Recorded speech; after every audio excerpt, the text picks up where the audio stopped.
यार 1 लड़का या 2 लड़कियां सोती नहीं बुक होगा। ये नोट जल्दी कर ले यार, व्लॉग जल्दी बना लिया कर बुक। आगे बताते हैं हमारे फ्रेंड्स वगैरह जा रहे हैं। एक बिलाल, हंस, तीसरा मैं।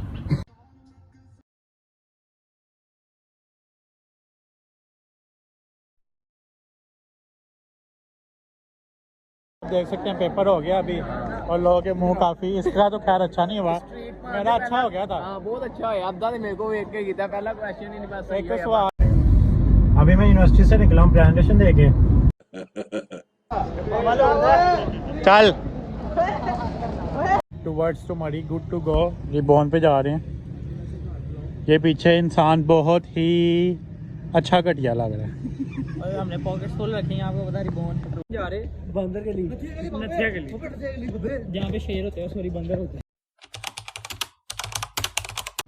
अस्सलाम वालेकुम, आई होप सो आप सब ठीक ठाक होंगे। मैं भी ठीक हूँ अल्हम्दुलिल्लाह। जैसा कि आपने हमारी पहले जर्नी देखी, जिस चीज़ पे हमने मेहनत की थी, जिस चैनल पे, वो मैंने आपको इधर प्रेजेंट कर दिया हुआ है। तो ये मेरे बड़े भाई हैं, अस्सलाम वालेकुम। लगते छोटे हैं क्योंकि मैं बड़ा हूँ।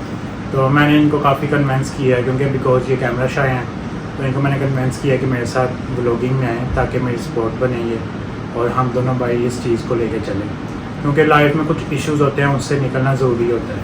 मेरी वालदा की एक्चुअली डेथ हो चुकी है, तो उसके बाद हम काफ़ी डाउन चले गए थे। तो उसकी वजह से हमने काफ़ी 2-3 महीने में सोचा कि हम कुछ ना कुछ स्टार्ट करते हैं, अपना माइंड थोड़ा फ्रेश करते हैं, ताकि हमें कुछ ना कुछ एटलीस्ट हमारा माइंड किसी और तरफ कन्वर्ट हो जाए।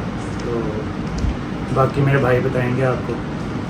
Sometimes it went really hard to move on in your life. Actual में आप ज़िंदगी के कैसे पॉइंट पर जाते हैं जहाँ पर शायद आप जीना ही नहीं चाहते हैं, आपके लिए जीने के लिए कोई मकसद नहीं बचता। शायद हम उस फेज से गुजर चुके हैं और हमारे लिए बहुत मुश्किल था to gather our self once again, to stand up for our self. The only reason I am here, ये दैट्स माई ब्रदर, वरना अदरवाइज़ इसने पहले भी ब्लॉगिंग की। And to be very honest, मैं इस चीज़ को अच्छा भी नहीं समझता, specially family blogging, to show off your sisters and mothers and all that stuff, जो कुछ आजकल हमारी इंडस्ट्री में हो रहा है, यूट्यूबर्स जो सब कुछ कर रहे हैं। मैंने इसने मुझे बड़ा एग्री करने की कोशिश की है, लाइक मैं कभी एग्री हुआ नहीं, बट द ओनली रीज़न कि मैं एग्री हूँ, that's on 3 conditions. First, we will not doing any family blogging at all. Second, the main content will be are for donations, किसी की मदद करना, बिकॉज जिस हार्ड टाइम से हम गुजरे हैं, वी नो दैट। तो हम कोशिश करेंगे कि ज़्यादा नहीं, जितनी हमारी हिम्मत है, जितना हम अर्न करते हैं, उसमें से जितना हमारे से मैक्सिमम हो सके उसमें से हम निकालें और डोनेशंस करें। और थर्ड पार्ट ये कि अगर कोई ब्लॉगिंग हो रहा है तो हम कुछ ऐसा कंटेंट आपको दें जो आपकी ज़िंदगी में कुछ वैल्यू ऐड करे। ये नहीं है कि बस ब्लॉग उठाया है तो आज शॉपिंग करने जा रहे हैं, अपने बच्चे दिखा दिए, अपनी बीवी दिखा दी, बहनें दिखा दी, माएँ दिखा दी। This is not the content actually. अगर आपने कंटेंट दिखाना है, if you want to be on live on YouTube, there should be something which add some value in your life. So that's only purpose I will be here. शायद आप मुझे blogging में ज़्यादा देखें भी ना, he will be the main face of this channel, but I will always be here to help him. और जहाँ जहाँ इसको मेरी ज़रूरत होगी या जहाँ भी इसको मेरी ज़रूरत पड़ेगी, आई will be here. So I hope कि आपने हमारी पिछली लाइफ का एक्सपीरियंस देख लिया होगा और उम्मीद है कि आप नेक्स्ट जर्नी में भी हमारे साथ होंगे। Thanks so much. और मैं यहाँ कहना चाहता हूँ, मैं यहाँ इस क्लिप में इसी के ड्यूरिंग अपनी वालदा का अपने साथ या भाई के साथ एक तस्वीर लगा दूँगा जब वो हमारे साथ थी, हयात थी जब वो, और हमारे साथ खुश थी। उसके बाद से एकदम लाइफ टोटली मूव आउट, 100 से 0।